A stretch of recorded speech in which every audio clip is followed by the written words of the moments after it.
Muy buen día con todos ustedes. Mi nombre es Carlos Adrián Lainez Huerta y en esta oportunidad les presentaremos una infografía con respecto al quinto capítulo del libro Historia de la corrupción en el Perú, correspondiente al título de Dictadores venales y pactos secretos.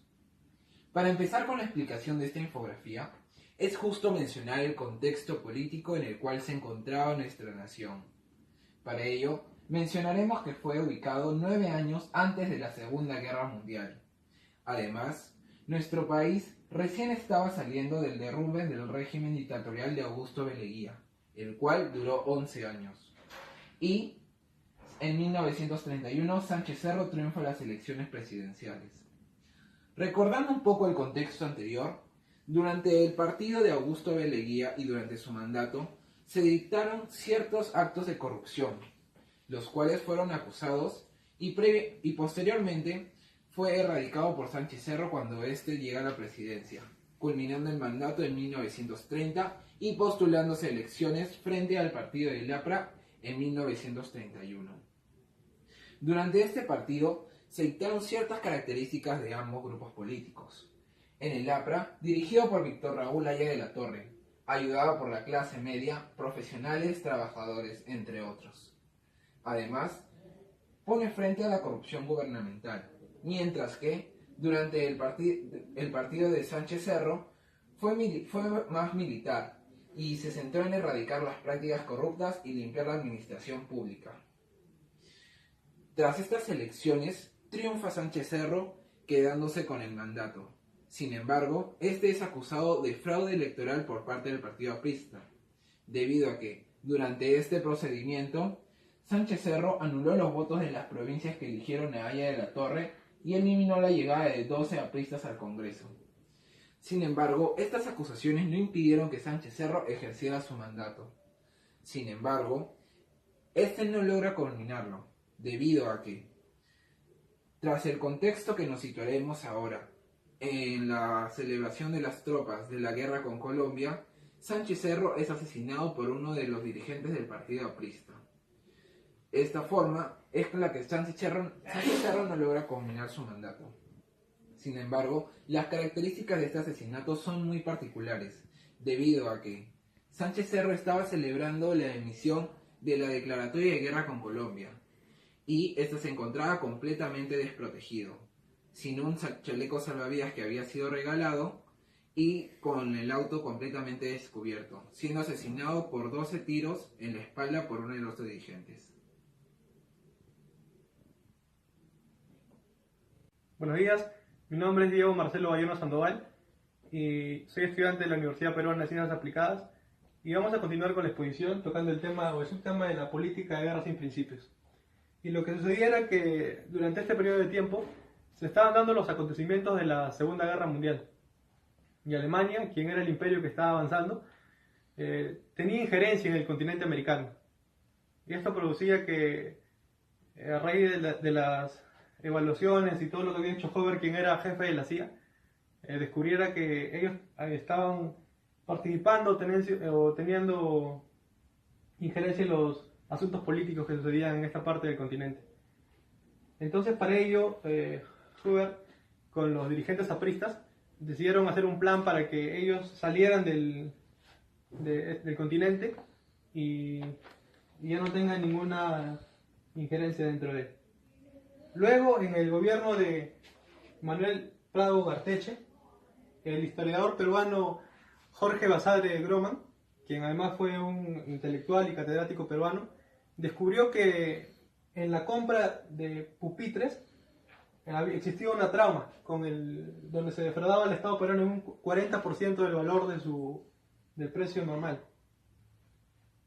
Y entonces él fue quien avisó al Estado peruano, al gobierno, denunció lo que estaba sucediendo, lo que hacía el Estado peruano, y por ello se pudo descubrir este problema de corrupción.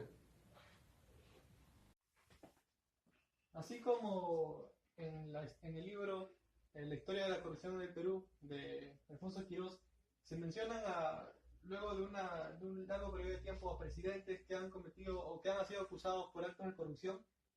También se rescata personajes que han luchado desde siempre con estos problemas.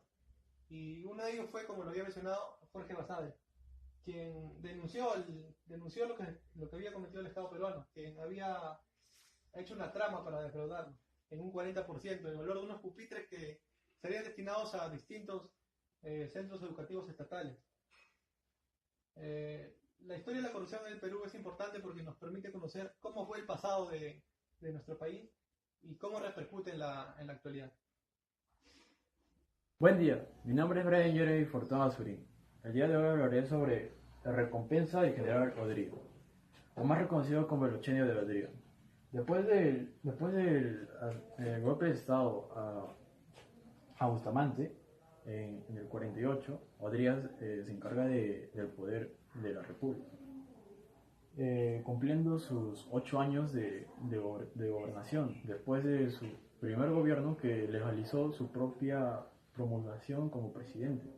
Entonces, sabemos que en el 55, Bustamante hace un resumen de las malas decisiones corruptivas que tuvo Odría. Entonces, ¿cuáles eran esas acciones? Pues se dice que Odría era un hombre que le gustaban las cosas inmuebles como las joyas. Entonces, las personas y el país sabían esto desde un principio, a través de los regalos, por ejemplo, la residencia de Monterrico, que le regalaron sus amigos a Odría por los favores que él hacía a ellos. Como también se presentan los casos de corrupción por la esposa de Odría, porque brindaba las necesidades primordiales a personas, que en este caso territorios que Odría legalizaba ilícitamente, y esto era un acto corruptivo. Ahora, avanzando un poco en la línea temporal, vayamos al perdón y olvidar. Está enfocado en una relación y un contrato entre el Prado. Odría le da, es la relación entre Odría y Prado, a través de el mayor acto corruptivo que se vio acá es que horas antes de las elecciones, para que se determinara quién iba a ser el presidente, Odría hace unas movidas en favor de que Prado le dé una cierta, por así decirlo, no tendría que ser vulnerable ante investigaciones de corrupción y estaría a salvo de todo acto jurídico para que éste sea culpable de sus actos. Es por eso que durante muchas investigaciones, durante muchos casos, durante muchas culpas e investigaciones, Odría era una persona invisible ante la ley. Buenos días, soy Uno Benvenuto. Hoy les voy a explicar sobre las reformas propuestas. En 1957, el presidente Prado era el presidente del Perú. Existía un pacto secreto entre pradistas, apristas y obreristas, la convivencia. Belaúnde y Beltrán señalaban la necesidad de viviendas, reforma agraria y modernización de la administración pública. Prado nombra ministro de Hacienda y primer ministro a su enemigo Beltrán en 1959. Pero Beltrán acepta el poder para poder aplicar un programa de estabilización económica. Beltrán se acerca al APRA, pero no logra aplicar sus reformas. El diario El Comercio continúa atacando el pacto pradista con el APRA.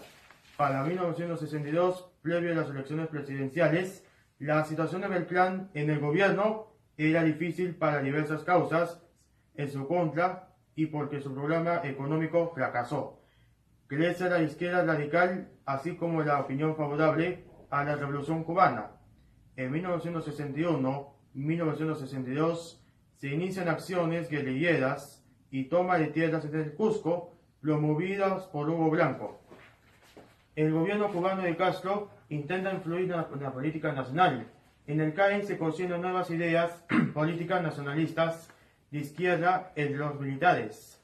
Para las elecciones de 1962, Belaúnde denuncia fraude electoral, lo cual fue confirmado para el proceso electoral prosiguió. Realizadas las elecciones presidenciales de 1962, Aya de la Torre gana Belaúnde, pero no logra las 2 sobre 3 partes de los votos. Los belaundistas y los militares acusaron de fraude. Finalmente, en julio de 1962, se da el golpe de Estado por los militares. Prados arrestado por los militares y anula las elecciones. Conclusión. La corrupción se entiende que es una pieza sistemática en la formación actual del Estado peruano, siendo necesario su estudio para comprender la naturaleza del Estado actual, que por ser pieza sistemática es lo que ha impedido que el Perú alcance modernidad. Gracias.